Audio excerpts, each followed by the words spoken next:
नमस्कार साथियों, राकेश सर की हिंदी पाठशाला में आप सभी का स्वागत है। साथियों, जैसा कि मैंने आपको पहले बताया था कि हम आज एक आदर्श प्रश्न पत्र के बारे में चर्चा करेंगे। आदर्श प्रश्न पत्र में हमने कुछ प्रश्न समाहित किए हैं और उन प्रश्नों के उत्तर आप अपनी उत्तर पुस्तिका में लिखें और उसका अभ्यास करें। साथियों, ये आदर्श पत्र आपके लिए बहुत उपयोगी होगा जब आप इसकी अभ्यास करते रहेंगे। आपसे निवेदन, किस आदर्श प्रश्न पत्र को और अपने YouTube चैनल राकेश सर की हिंदी पाठशाला को आप ज़्यादा से ज़्यादा सब्सक्राइब करें और शेयर करें ताकि आपके कुछ साथियों का भला हो सके। तो अब मैं स्टार्ट करता हूँ साथियों, प्रश्न नंबर 1 से। हमारा जो पहला प्रश्न है, लखनवी अंदाज में खीरे खाने का अंदाज का वर्णन कीजिए। जो नवाब साहब उस ट्रेन में बैठ कर के जिस तरीके से खीरे खा रहा था उसका आपको वर्णन करना है। सीट पर जिस प्रकार से वो आलती पालती मार करके अपने सामने की सीट पर एक बड़ा सा तौलिया बिछाकर एक पुड़िया में जीरा, नमक इत्यादि रख रखी थी और खीरे को बहुत ही तरकीब से उन्होंने काट रखा था और फिर वे उस मसाले को, पुड़िया में रखे मसाले को उस पर रखते और सूंघते और खीरे को खिड़की से बाहर भगा देते। इस प्रकार का वर्णन आपको पहले प्रश्न के उत्तर में करना है। आप अपनी पाठ्यपुस्तक हिंदी क्षितिज में इस प्रश्न के उत्तर को ढूंढने की कोशिश करें और बेहतर से बेहतर लिखने की कोशिश लें। साथियों, हमारा दूसरा क्वेश्चन है, वो है अपने मित्र को हिल स्टेशन घूमने के लिए निमंत्रण पत्र लिखें। अपने मित्र को आप हिल स्टेशन में घूमना जाने के लिए एक निमंत्रण पत्र लिखना है। आप राइट हैंड कॉर्नर पर अपना एड्रेस लिखेंगे, फिर उसके बाद आप संबोधन लिखेंगे और संबोधन में आपका होगा प्रिय से स्टार्ट होगा और फिर आप अपना निमंत्रण पत्र लिखेंगे। ठीक है साथियों, दूसरा क्वेश्चन हमारा पूरा हुआ। ये क्वेश्चन लगभग पत्र की श्रेणी में आता है तो 5 अंक का होगा। अब हमारा तीसरा प्रश्न आ रहा है कि फादर बुल्के कैसे सन्यासी थे। फक्कड़ मस्त स्वभाव के नहीं थे, संकल्प के, दिखावे के और निर्लिप्त भाव के। तो हम कह सकते हैं फादर कामिल बुल्के संकल्प प्रवृत्ति के सन्यासी थे। कैसे थे साथियों? संकल्प प्रवृत्ति के थे। फादर कामिल बुल्के कैसे सन्यासी थे? संकल्प प्रवृत्ति के थे। चलिए अब अगले प्रश्न पे हम आते हैं और प्रश्न नंबर 4 हमारा होगा, वो क्या कह रहा है उसको देख लेते हैं। बुल्की की मृत्यु का कारण क्या था? फादर कामिल बुल्के की जो मृत्यु हुई उसका कारण उनकी बीमारी थी और उस बीमारी का आप नाम लिखोगे, कैसे हुए, क्या हुआ, अंतिम समय में वो कहाँ पर थे, उसके संदर्भ में आप उत्तर लिखेंगे। और ऐसा क्वेश्चन आपसे 2 नंबर का या 3 नंबर का पूछा जा सकता है। हमारा चौथा क्वेश्चन है, गोपियों को योग संदेश कैसा लगा? तो हम कह सकते हैं इसके संदर्भ में, गोपियों को योग संदेश कड़वी, ककड़ी के समान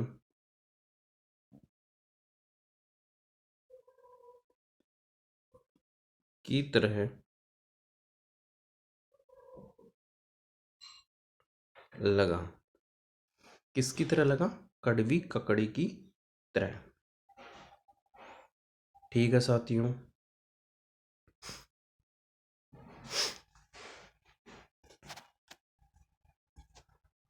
अब अगला प्रश्न हमारा आ रहा है, फाल्गुन के सौंदर्य को देखकर कवि की कैसी स्थिति हो गई?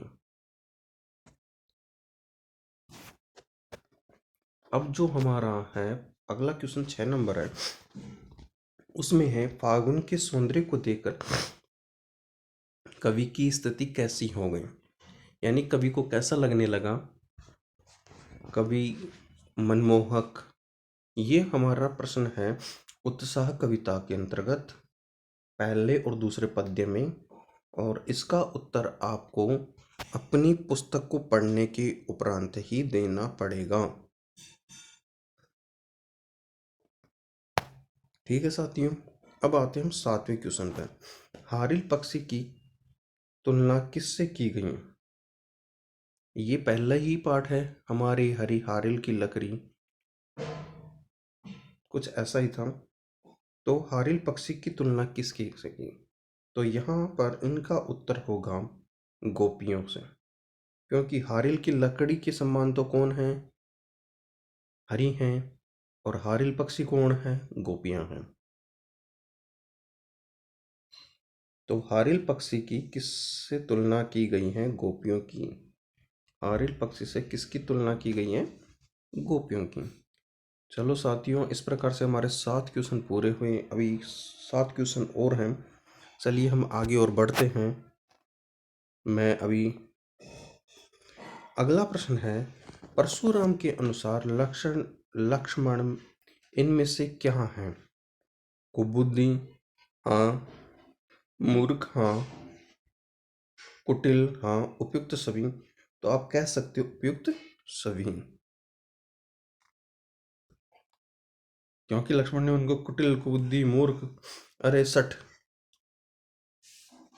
और तीनों ही शब्दों का प्रयोग किया, तो हम कह सकते हैं उपयुक्त सभी। इस प्रकार से हमारे 8 प्रश्न पूरे हुए।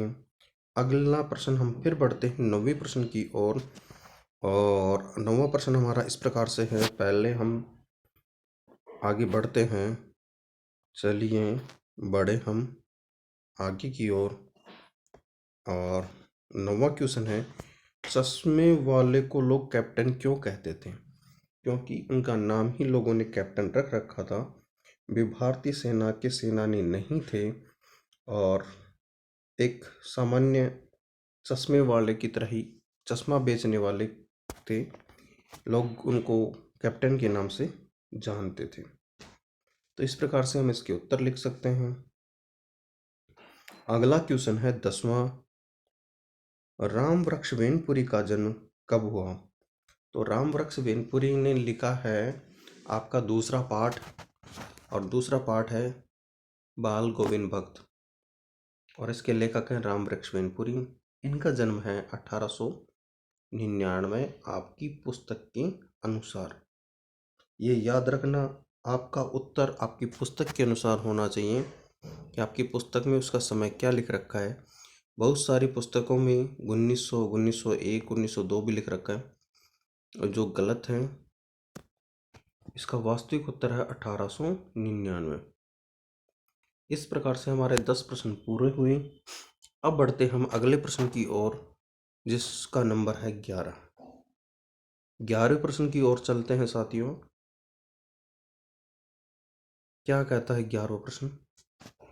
वो हमारे कंप्यूटर की स्क्रीन पर है। 11वां है, फादर बुल के सन्यासी की परंपरागत छवि से अलग एक नई छवि प्रस्तुत की कैसे? वो वही है जो शुरुआती पद्य में लिखा हुआ है कि फादर काबिल बुल्की जिस भी किसी व्यक्ति को याद करते हैं, तो बरसात हो, गर्मी हो, सब कुछ हो, कुछ भी हो, वो उनसे मिलते हैं। वे एक सन्यासी नहीं, एक सामाजिक प्राणी भी थे। जिनसे उनकी दोस्ती हो जाती, वे उस दोस्ती को पूरी तरीके से निभाते हैं, चाहे कैसा भी मौसम हो। एक बार लेखक के घर में किसी बच्चे के जन्म के अवसर पर वो पहुँचे, और वहाँ पर उन्होंने उनको आशीर्वाद दिया। इस प्रकार का वर्णन आपकी पुस्तक में है, उसको पढ़ करके आप उसका उत्तर देंगे। चलिए साथियों, अब अगले प्रश्न पे आते हैं हम।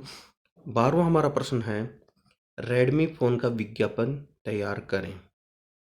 विज्ञापन वही होगा कि एक चौकोर साइज की आपकी स्लाइड लेनी है। स्लाइड में आपको रेडमी फ़ोन दिखाना है, एक स्लोगन लिखना है और स्लोगन के साथ साथ में आपको एक नीचे संपर्क सूत्र लिखना है और एक स्लोगन और उसका नाम। इस प्रकार से आपको विज्ञापन तैयार करना है। अगला क्वेश्चन हमारा 13वां, साना साना हाथ जोड़ी में लोग प्रकृति के साथ कैसे खिलवाड़ कर रहे हैं। साना साना हाथ जोड़ी पाठ आपकी कृतिका से है और कृतिका में दिखाया गया कि साना साना हाथ जोड़ी लेखिका ने सिक्किम की यात्रा की और सिक्किम एक प्राकृतिक प्रदेश है। सिक्किम पूर्वोत्तर राज्यों के सबसे प्राकृतिक देशों में से माना जाता है। वहाँ के लोग किस प्रकार से रहते हैं, उनका किस प्रकार से सामाजिक परिवेश है और वे किस प्रकार से रहते हैं। धीरे धीरे लोगों ने अपने जीवन के आनंद के लिए प्रकृति के साथ बहुत छेड़छाड़ की है और वो छेड़छाड़ किस तरह से की है आपको उसमें लिखना है। तो इस प्रकार से हमारे 13 क्वेश्चन पूरे होते हैं साथियों। अब अगले प्रश्न की ओर हम फिर चलते हैं। मुकस्सिल का क्या अर्थ होता है। मुकस्सिल का अर्थ होता है केंद्रीय नगर का इर्द गिर्द स्थल। क्या होता है, केंद्रीय नगर का इर्द गिर्द स्थल, यानी आसपास का उबड़ खाबड़ रास्ता, आसपास का रास्ता जो वहाँ के मेन मंजिल हो या कोई भी कुछ भी हो। तो साथियों, इस प्रकार से आज की हमारा जो आदर्श प्रश्न पत्र है वो पूरा हुआ। इसको आप तैयार करें, लिखें और हो सके तो अपने साथियों में शेयर करें ताकि वो भी इसका उचित उपयोग कर सके। तब तक के लिए धन्यवाद। फिर मिलूँगा किसी नए आदर्श प्रश्न पत्र के साथ, किसी नई रूपरेखा के साथ। तब तक के लिए धन्यवाद। राकेश सर की हिंदी पाठशाला को आप ज़्यादा से ज़्यादा सब्सक्राइब करें। धन्यवाद साथियों।